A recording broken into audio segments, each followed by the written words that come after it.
Hey guys, welcome back to Wrestle News 365. Hope everyone is doing very, very well, having a good Monday, and most importantly, had a very good weekend. So as always, there is a ton of news stories to get into in the land of WWE and AEW. So let's get straight into the news and kick off today with a story about Vince McMahon and Matt Riddle. Specifically, Vince McMahon's opinion on Riddle. Of course, Riddle recently has undergone a bit of a change in WWE. He's lost his first name, and he's also kind of switched gimmicks, I would say slightly more comedic. We saw a new sort of comedic side to Riddle this past Monday on Raw. Looks to be maybe a shift in character for Riddle going forward in WWE. Now, don't get me started on changes when it comes to former WWE NXT superstars and Vince McMahon. I did a whole kind of rant on that last week when it came to Keith Lee and him being sent to the Performance Center along with former NXT alumni. We're going to talk about Keith Lee later on as well, but if you want to know my true feelings on the whole Keith Lee situation, we did a video on it over the weekend, so be sure to check that out. But let's talk about Vince McMahon's opinion of Riddle, because it's being reported by Dave Meltzer on the Wrestling Observer Radio that Riddle may have a big supporter in WWE Chairman Vince McMahon. Meltzer noted that McMahon really likes Riddle and thinks the original bro is, quote, very funny in his own weird way. He added that although McMahon does not understand Riddle's gimmick, what a surprise, the gimmick is inspired by Sean Penn's character in the movie Fast Times at Ridgemont High. Despite that, Vince McMahon really likes Riddle's character and thinks he's unique and funny. This is what Dave Meltzer had to say on it, quote, he doesn't just get the bro thing, but he thinks he's funny, so we've got to keep him on TV. Now, it was also noted that McMahon might not see Riddle as a main event star. He does see him as someone, though, that is someone worthy of regular TV time. Now, during last week's episode of Raw, as I mentioned, Riddle offered donuts, bro nuts, great character writing there, to several WWE superstars in backstage segments, and later proposed to form a tag team with Raw superstar Jeff Hardy. He suggested the name the Hardy Bros and said that their finisher can be called the Broetry in Motion. Now, later on in the night, Riddle tried to rescue Hardy from a beatdown from MVP. It looks like going forward, we could see Hardy and Riddle teaming up and entering a feud with the Hurt Business. Now, when I saw this story and when I read the story, first of all, you see the headline, there is an update on the backstage opinion from Vince McMahon about Riddle. That's always fascinating to see what is in that crazy warped mind of the over 70-year-old maniac that runs WWE. When I saw that Dave Meltzer is saying that Vince McMahon actually likes Riddle, I thought, oh, great. Maybe all of these changes are Vince McMahon's fine-tuning that he has to do with these NXT stars. You know, that we've heard the phrase, break him down to be built up in the image of Vince McMahon. That's what I was thinking here. When I saw that Vince McMahon likes Riddle and he thinks he's funny, and that's why he needs to be on TV time, because he's funny, I was terrified for Riddle going forward. Because Vince McMahon thinking you're funny is the kiss of death for you as a character in WWE. It just is. The first thing that came to my mind when I saw that and it said Vince McMahon thinks he's funny, I just thought Dean Ambrose. I just thought Dean Ambrose and Jon Moxley. Because what did Jon Moxley say to Chris Jericho when he left WWE? Now, if you're not familiar with this, once Jon Moxley left WWE last year in 2019, he did an interview with Chris Jericho on Talk Is Jericho. It was just after he made his AEW debut, I believe. And basically, he said all of his frustrations came from this weird setup that WWE has with the writers and this so corporate setting and the scripted promos, the overly produced segments, a different writer for different segments, and ultimately Vince McMahon's perception of Dean Ambrose as a character. The most important thing that Vince McMahon thought Dean Ambrose was wacky. And this is what Dean Ambrose said, and this is so important, or Jon Moxley said, this is so important. So he said basically, one day on a WWE, whatever, it was a TV taping, he showed that he had just this little bit of comedic timing, comedic wit. He was funny. Jon Moxley is funny. He has a very dry sense of humor, but he's funny. And he said that one of his biggest regrets was that he showed Vince McMahon that he could be funny. Because the moment he showed Vince McMahon he had even the slightest bit of comedic timing, that was the end for him. Because after that, every single promo, every single angle, every single segment he did, it was wacky. It had a prop. There was a syringe. There was a gas mask. There was a potted plant. There was a crowbar. Everything was wacky. And like he said when he became WWE champion, he wanted to be running down the entrance ramp backwards. He wanted to be doing cartwheels and all this kind of stuff because Jon Moxley, Dean Ambrose, had showed Vince McMahon that he was wacky, and that's all that Vince McMahon could think. That's exactly what your character would do, because he's funny. He's wacky. So as soon as I saw this story that Vince McMahon really likes Riddle, because he thinks he's funny in his own unique way, suddenly the segments about the bro nuts, broetry in motion, the Hardy Bros, it all makes sense. And it all is absolutely terrifying, because going forward, this is what it's going to be. This is a prediction. It might not come to pass, but I think it will. Riddle going forward is going to be this comedic character. We saw these segments on Raw. They are only going to get worse, and they are going to continue throughout Riddle's career now. Why? Because Vince McMahon thinks he's funny, and now Matt Riddle has been typecast in that role. He is funny. Every single script, every single segment, every single promo that is written for Riddle going forward will have Vince McMahon's fingerprints all over it, even if it's written by another writer. You'll get notes from VKM and it will say, Riddle needs to be funny. This is something that Riddle would do because you're wacky, you're funny. You're funny in your own unique way. This is what your character would do. And I saw that and I just went, man, he loses his first name, he's getting all these changes from NXT, and they're only going to continue. Because the very moment Vince McMahon knows you're funny, or you have this much comedic timing, the ability to do that comedic timing, that's it. That's it. Because it's going to be every segment. It is going to be every segment, and it is just so parallel to what Dean Ambrose, John Moxley was saying when he left WWE. And that's what I just felt when I saw this. So terrified for Riddle going forward for that one. But let's talk about Goldberg.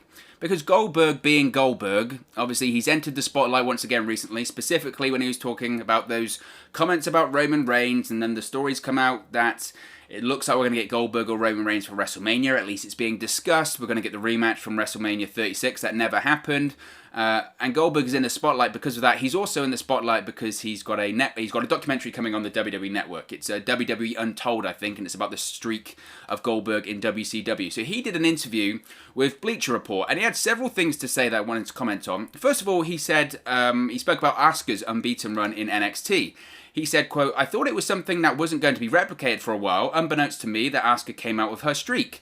Hey, hats off to her for doing what she did, but I thought it would be unique for a longer period of time than it actually was. Regardless of that, I mean, the Asuka streak was what? 2 years ago at this point, maybe? I mean, you lose track of time so quickly. I think about 2 years ago. It was still going on in a thing in NXT, 2-3 years ago. And Goldberg's streak it started in 97 and went all the way to 98, I think. Maybe longer than that. I mean, things... the idea that it wouldn't get replicated, this is pro wrestling. Things get replicated every year, you know, and it's hardly as well. He's going on like... Asuka's was probably the longest, but how often have we seen in WWE since then? We've seen the undefeated streak. Not maybe to the extent of Asuka, but how many times have we seen it? Rusev, Ryback... They're just a couple of names. There's always people that come in and have this unbeaten streak for a year. It's not like it's anything new. As I mentioned, Goldberg's is probably the most famous and the most prominent. Asuka's was longer than Goldberg's as well. But the idea that I can't believe they replicated it so soon. It's been replicated like 10 times since then. So this was just the beginning of these comments in this interview that I kind of just shook my head at. So Goldberg also spoke about Sting, because over in AEW, Goldberg's former locker room peer, the WWE Hall of Famer, Sting, WCW icon legend, recently made his AEW debut. He confirmed he'll be with the promotion for the long run. Now, Goldberg said that the monumental reaction to Sting, his debut in AEW, is a testament to WCW's legacy. He said, quote, it truly shows you how viable that company was and how viable the competition back in the day to continue to have value in the business at such a later date. Sting is WCW, period, end of story. People want to say it was me for a period of time, but he just handed the reins to me for a little bit. Sting is that promotion. The promotion is Sting. Everything I learned from him. He was an integral part of my process of becoming a professional wrestler. I wouldn't have done it without him. Now, obviously, some very nice things to say about Sting there. Sting, I agree with him. Sting pretty much is the guy that you really do associate with WCW. There were so many moving parts of that back in the day. You could argue that, yes, you associate Sting with WCW. You also associate Ric Flair. I would say they're probably the two names that you associate with WCW. If you said, you know, WCW, name a superstar or name a wrestler that comes to mind straight away, you probably would say Sting or Ric Flair. So I agree with him there. It's interesting to see his opinion that, you know, the two of arguably the things that have been talked about the most in both companies right now are Goldberg in WWE and Sting in AEW. Is that a testament to the legacy and how viable WCW is? Probably. I would agree with him to an extent there. You could also argue it's a detriment to, you know, it reflects how badly that we haven't really had new stars created in the last, 15, 20 years or so. Now, again, we have, kind of, but those stars aren't coming back because they're off doing other things. You know, The Rock's in Hollywood. John Cena's in Hollywood. CM Punk doesn't want to come back. Batista, he's in Hollywood. The crop has retired and they don't want to come back, and it's sort of that Monday Night Wars lot is coming back. So it's a testament to WCW, yes. It's a testament that maybe there aren't massive stars around at the moment that are going to move across. There's a lot more that goes into it, I would say. Now, this is the thing that I really did want to talk about. This is why I spoke about this story and decided to talk about this story today. Because Goldberg, he's a very, very polarizing wrestler, right? He's a very polarizing wrestler. He's been criticized for the majority of his recent run with WWE. I think people liked the Goldberg-Brock Lesnar deal in 2016 at Survivor Series. Since then, when he started defeating the likes of Kevin Owens and defeated the likes of The Fiend and other people, his match against The Undertaker at Super Showdown in 2019, was that? Basically, he's been heavily criticized, and WWE have been heavily criticized. And Goldberg has spoken about his feelings on fans influencing the show rather than watching it. This quote is incredible. He said, quote, "They're not nearly as respectful as they used to be. I think it's more about how they can turn the momentum of a show as opposed to actually being a part of it. They actually want to dictate more so than in the past. They were just content sitting back and being entertained as opposed to dictating what's going on. That's really the biggest difference for me is the crowd." This quote I've seen bandied around a little bit recently, especially since Goldberg said it, and it's just an eye roller. It's such an eye rolling statement, because there is this discussion, hasn't there? There's been this discussion over the last few years about fans hijacking the show, right? Especially in those shows like, Royal Rumble 2015, the Daniel Bryan situation, Royal Rumble 2014 with Batista, the Raws after WrestleMania with that international crowd, the sort of smart crowd, as it were, or crowds in a smarter audience, the sort of northern crowds in the United States. There has been this discussion about hijacking the show, and I do agree that I'm so not for hijacking the show. Go there, get involved, voice your opinion, but don't hijack the show for the sake of, I want to be on TV. The show's not about the people in the ring, it's about me. When you go there as a crowd, absolutely you can voice your opinion of what you like and what you don't like, but when you're just doing it for the sake of doing it, for the sake of hijacking a show, for the sake of ruining whatever they're trying to do, and people are trying to put on a match or trying to say a promo, and you're just chanting weird stuff, "We are awesome." I hate that. I absolutely hate that chant. So I agree. I agree. I hate the whole hijacking of the show. That has never been for me. I do find that very disrespectful, especially to the people. They're taking bumps in the ring. And I do understand the other side of it, though. When, you paid your money, you can chant what you want. I agree with that. But when you're purposely trying to ruin a show, what are you doing? You're wasting your money. You're wasting your money, quite frankly. You're paying to go and, poo-poo all over a show. What a bizarre paradox. Nevertheless, I do think it's a bit of a BS statement by Goldberg there, because fans, they don't tend to be respectful after they've paid their hard-earned money for a Goldberg match or a Goldberg pay-per-view event, whatever, and they get a 2-minute match.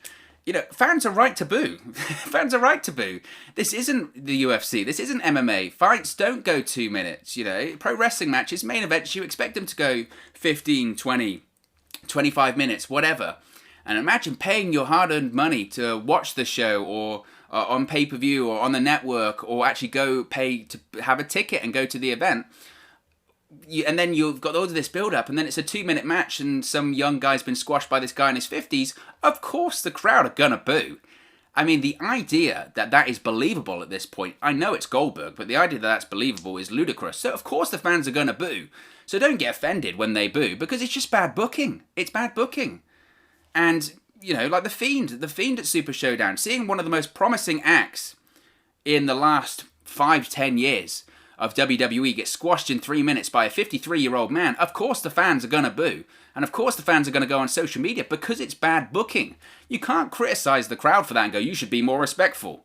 Well, no, they shouldn't. It's bad booking. And the idea that this is only specific to pro wrestling is crazy as well. They do it in all forms of entertainment. A paying crowd does it in all forms of entertainment. Stand-up comedy, if it's a bad comedian and they're telling bad jokes and it's not funny, people in the crowd will heckle them. People will say, you know what, you suck. So it's the same with pro wrestling. If what they're seeing they don't like, they will chant, you suck. It's the same with football, NFL. If they don't like what the match they're seeing, they'll boo. It's the same with soccer over here in Europe, in the UK. If it's a boring match and they want their team to attack, or they want to see some entertainment, the crowd will boo, or they'll leave. That's what they do. They do it in movies. If you're sat in a theatre, a cinema, whatever you want to call it, you're watching this film and the film sucks, or there's part of the film you don't like. You know, they don't too much over here in Europe as much, but I know they do it in the United States. They'll chant, this sucks. They'll leave. So the idea that this is just specific to pro wrestling, pro wrestling fans are disrespectful. Entertainment fans in general will voice their opinion if they don't like what they're seeing. This is nothing specific to pro wrestling. And the idea that we should, as pro wrestling fans, if you pay your hard-earned money to go to an event, just sit on your hands and be appreciative of bad content, of bad entertainment that is served to you. It's ludicrous. It's ludicrous. Why? Why would you be respectful of that? If you don't like what you're seeing, voice your opinion. That's your right. You've paid your ticket. If something is good, fans will cheer. If something is bad, they won't cheer. They'll boo or they'll chant, it sucks. I don't agree with hijacking the show, as I mentioned, but the idea of you just have to be happy with what you're given, it's not the 1980s anymore. The Vince McMahon narrative will shove it down their throats till they like it. Well, that doesn't work anymore. In 2020, you have to be cuter when it comes to fans. If you tell fans you have to like this, history shows over the last 5-10 years, they will say, no, I don't. Look at Roman Reigns, look at John Cena. They were told for years and years, you have to like this guy, you have to like this guy. And eventually they go, no, we don't. No, they don't. So again, the idea that pro wrestling fans should just be thankful for what they get. It's the fans that make pro wrestling. And some of the greatest things in pro wrestling history would have not happened if it wasn't for the fans being vocal and telling WWE, you have to change course. Daniel Bryan, that whole WrestleMania 30 thing wouldn't have happened if it wasn't for the fans saying, we want Daniel Bryan, we don't want what you're giving us. The Rock, if it wasn't for the fans, The Rock, when he came in 96, we would have this smiling goody two-shoes babyface, Rocky Maivia. If it wasn't for the fans saying, this is crap, we wouldn't have got The Rock. You know, that's fans. Fans make pro wrestling. In the 1990s, in the Monday Night Wars, we reacted to Goldberg great because it was cool, because it was good stuff. They didn't just sit there and take it. They reacted because it was good entertainment. And that's the same today. If it's good, people will respond in turn. That's it. That's how it works. So those comments just drive me insane. Now let's move on to AEW. You spoke about AEW for a second there. Fred Rosser, former WWE's Darren Young, former WWE Tag Team Champion, he's revealed that AEW is not interested in him, at least not right for now. He shared that because apparently he kept getting asked by fans on social media about joining AEW. Rosser explained on Twitter that he was told nope twice by the promotion, but his goal had always been to go to New Japan anyway. He said, quote, I get asked a lot, why not AEW? Well, I tried and I was told nope. Not once, but twice. Besides, AEW wasn't my end goal anyway. It's always been New Japan. No matter what, don't ever get overwhelmed and decide to throw in the towel. I've still got a lot of work to do, end quote. Now, Rosser signed with New Japan in August, made his New Japan debut on September 4. He's also been wrestling on NWA UWN's weekly pay-per-view series Primetime Live. I wanted to talk about this because I've seen a bit of criticism to AEW about this going, I can't believe AEW turned him down twice. Well, they're right. I'm a fan of Darren Young, Fred Rosser. I love his story. I think he's a fantastic worker in the ring. I think he works hard. I think he's a great ambassador and advocate for being an openly homosexual man in pro wrestling. The stigma involved in that, I think he's fantastic. And on top of that, regardless of any of that, I think he's a good worker. But the fact that AEW turned him down twice, some people are trying to criticize AEW for that. You know, he said his goal was to go to New Japan. That's fine. If he wants to go to New Japan, that's fine. If AEW doesn't want him, that's fine also. It's their right. AEW has a huge roster. The same people that are complaining that AEW didn't sign him are the same people that would be complaining going, you signed Fred Rosser and you can't even get on Dynamite. They've got a massive roster. They've got a huge roster, overly big, too big probably, and Tony Khan will admit that himself. So it was a bit of a strange reaction there, but I wanted to touch on that for a second. Now, sticking with AEW, we've got a bit of an update about Snoop Dogg's upcoming appearance for AEW. Now, according to a tweet by Dave Meltzer, Snoop Dogg will be doing commentary for his upcoming AEW Dynamite appearance on January 6th. The rapper is going to be showing up to help promote the Go Big Show, a talent competition series that is set to premiere on TBS the next night. Of course, this features Snoop along with AEW Executive Vice President Cody Rhodes as two of the judges. It was also previously noted that Snoop Dogg has been receiving some heat from WWE for appearing with AEW. Of course, Snoop Dogg is a WWE Hall of Famer, has strong connections with WWE. Glad he's going to be doing commentary, because he was actually on commentary for that, was it Mike Tyson recent pay-per-view? Didn't he do the commentary for the Jake Paul fight or something like that? I didn't watch it, so I don't, the Pauls, not for me. But by all accounts, one of the big things coming out of that on social media was the great job that Snoop Dogg did. So, I mean, if it's entertaining, I'm all for it. I'm all for it. Let's talk about Keith Lee. I said I was going to talk about Keith Lee. Let's talk on him because there's an update about him and the others being sent to the WWE Performance Center by WWE Chairman Vince McMahon. Now, as previously reported, 5 WWE superstars from the main roster, Keith Lee, Omos, Otis, Dabba-Kato, and Mace, Dio Maddin, are being sent to the WWE Performance Center to undergo 2 training classes per week in order to, quote, refine and improve their in-ring skills. Now, according to Dave Meltzer on the Wrestling Observer Radio, the decision is not being viewed as a demotion, but rather a case of Vince McMahon wanting to get them ready for potential pushes down the road.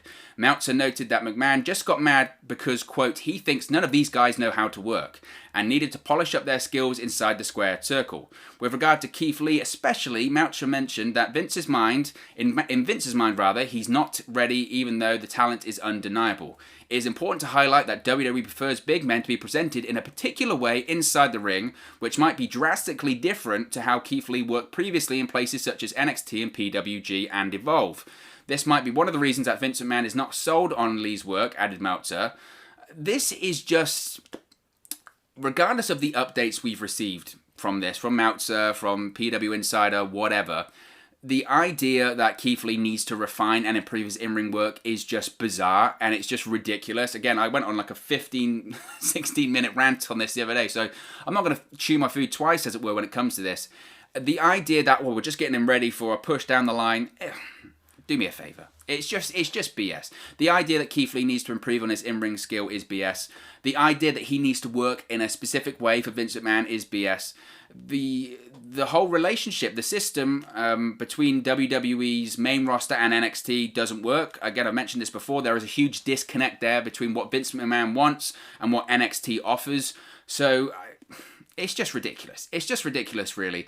And the idea that Keith Lee has to work in a certain style, WWE likes their big men to work in a certain style. Well, you knew what you signed. And I feel so sorry for Keith Lee at this point, because they knew what they signed in Keith Lee. He's a big man that doesn't work like a big man. That's the point. That's the gimmick. He's called Limitless. I mean, come on. That's the gimmick. And if you wanted him to work in a certain way, that's fine. But you've been reinforcing the point in NXT for months and years at this point that that's what you want from Keith Lee. He's called Limitless. The gimmick in NXT was that he did leapfrogs and moonsaults and all this kind of stuff. That was the gimmick. So for years now, he's been training in NXT and working in a certain style because he was told by your coaches at the Performance Center and in NXT, work this way. This is your gimmick. This is what's getting you over. This is what's getting you popular. So now he must go to the main roster. The Vince McMahon's going, you can't do that, you can't do that, you can't do that. He must be baffled. Because he must be like, well, that's what I've been doing. That's what made me popular. That's what made me NXT and North American champion at the same time. So I feel so sorry for him because he's getting so many mixed messages at this point, and it just highlights, I mean, the style of communication in WWE, the huge disconnect between the main roster and NXT. Because NXT's telling him to do one thing, and then Vince McMahon's telling him to do another. I mean, forget Keith Lee. It's not even about Keith Lee at this point. There needs to be some better form of communication there, because all of these changes when it comes to the main roster and their former NXT stars, obviously Vince McMahon isn't happy with what he's seeing in NXT, but as a fan and as a fan base, you get so attached and invested in a character like Keith Lee because you're told to in NXT he got over doing this style. Fans are invested in Keith Lee, this presentation of Keith Lee. So being told that you can't do that anymore, it must be baffling for him. It really must be baffling for him. It must be. And finally, I want to talk about Shaq, because there's been some interesting report about Shaq and how many people tuned in to watch his segment on AEW Dynamite last week. Now, the Tony Schiavone interview segment with Shaquille O'Neal and Brandy Rhodes was the high point of last week's AEW Dynamite. It drew over 1.2 million live viewers, according to Dave Meltzer of the Wrestling Observer. Now, the interview, of course, ended with an irate Brandy tossing a glass of water into Shaq's face and calling the NBA legend an overgrown, I'll bleep out the rest, before walking off the set. Now, the segment, obviously, I think is going to set up a future mixed tag team match featuring Cody and Brandy against Shaquille O'Neal and Jade Cargill in AEW. Sting and Shaq were the big draws of that night on AEW. The Sting segment was the most watched quarter of the night, with 1,069,000 total viewers, 645,000 viewers in the 18 to 49 demo. But the quarter featuring Shaq averaged nearly 1.2 million viewers. And this kind of just reinforces my point when it comes to Shaquille O'Neal. And this is why I wanted to talk about it. I've said several times, do I have any interest in seeing Shaquille O'Neal compete in an AEW ring? As a pro wrestling fan, of course I don't. I think a lot of pro wrestling purists don't have an interest in that. But this is what I've said, and I'll say it again here. I have no problem with it, because it's business. Shaquille O'Neal, even at this age, is a draw, especially on TNT, and especially in that wider sports audience. Shaquille O'Neal is a draw. It's the same when Tyson Fury was in WWE. It's the same when any celebrity, any pro sports star comes into to AEW or WWE. I never have a problem with it. It's the same with Mike Tyson earlier this year. Why? Because it does draw in viewers. That's why company does it. It's business. It's business. And sometimes these pro wrestling fans on social media get so unhappy and so like, oh, I can't believe he's taking a spot away from this guy, and I can't believe he's taking a spot away from this guy. But that guy on the roster can't draw the eyeballs that Shaquille O'Neal can. And the fact that if you get these 1.2 million live viewers for his segment, they might stay. And if they stay, they watch the rest of AEW, and then you can get new talent over. Then these fans that weren't watching AEW previously can be invested in these newer characters that they've never seen before. That's how the business works. So sometimes I think we complain for the sake of complaining when it comes to these celebrities coming in, but they do serve a purpose. Again, do I have any interest in Shaquille O'Neal working an AEW match at his age? No, of course I don't, because the match itself will be an attraction, it'll be fine, but I don't have a problem with it. It's business. And if it gets more people viewing the show, then as a pro wrestling fan, that is such a positive. Because then there are more people watching the show, we can get talent over, we can have a better show because more people are watching. It's so basic business, and I think sometimes, like I said, people complain for the sake of complaining. I know I've been complaining for the most of this video. Nevertheless, I think it's just, again, I think it just reinforces the point when it comes to Shaquille O'Neal's value to AEW right now. But of course, as always, it's just one man's opinion. What are your thoughts on the news stories that we've presented today? Let me know your thoughts in the comments section below. Really enjoy interacting with you guys, chatting about AEW, WWE, NXT, Impact Wrestling. Ton of Impact Wrestling stuff coming today, by the way, so stay tuned for that. But get involved in the community in the comment section below. If you have enjoyed this video, please do smash a like on the like button. It really does help us out here on YouTube, go up the rankings and get into people's recommendation feeds if they haven't seen our videos previously. But most importantly, if you haven't already, please do subscribe to WrestleNews 365. You can do that by clicking the bottom right hand corner of the screen right now, or if you wait a few seconds, there'll be a subscribe button at the end of this video along with another video for you to watch. Thank you very much for watching, listening, streaming, or however you come across this video today, and I'll speak to you again very, very soon. Hey guys, thank you for watching, listening, streaming, or however you come across this video today. Be sure to click on the video on the right there to watch our next video, or click the bottom there to subscribe, or the bottom right hand corner. Thank you very much, and I'll speak to you again very soon.